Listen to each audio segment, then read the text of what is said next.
আমি নিঃসন্দেহে আপ্লুত এবং অনেক উদ্বুদ্ধ হয়েছি যে আমাকে এই ধরনের একটা গুরু দায়িত্বের উদ্বোধক হিসেবে এখানে আমন্ত্রণ জানানো হয়েছে।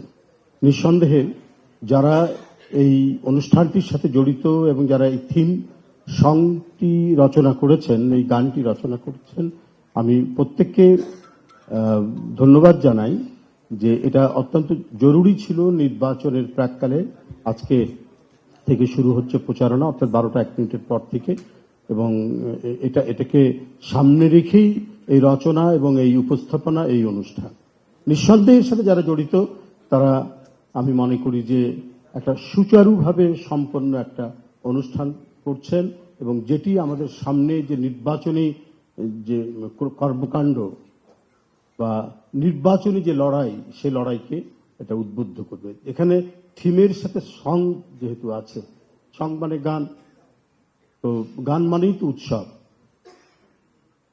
সুতরাং নির্বাচন আমাদের দেশে সবসময় এটা শুধু নির্বাচন প্রতিদ্বন্দ্বী প্রার্থীদের মধ্যে বক্তব্যের ছোড়াছুড়ি শুধু ছিল না, বরং এটা একটা উৎসবেও পরিণত হতো। যখন মোটামুটি ভাবে একটা শান্তিপূর্ণ, অবাধ, ইনক্লুসিভ নির্বাচনগুলো এর আগে যখনই হয়েছে, আমরা দেখেছি পাড়ায়, মহল্লায়, গ্রামে গঞ্জে, প্রত্যেকটি জায়গায় নির্বাচনী ক্যাম্প হতো, অফিস হতো, যার যার মানে প্রার্থী, তাদের কর্মীরা, সমর্থকরা সেখানে অবস্থান করতেন, সারা রাত ধরে গান বাজত।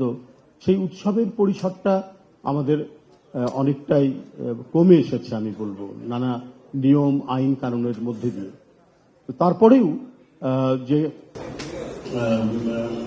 এবারের যে প্রস্তুতি, কারণ অনেকদিন একটা নীরব স্তব্ধতার মধ্যে দিয়ে গেছে,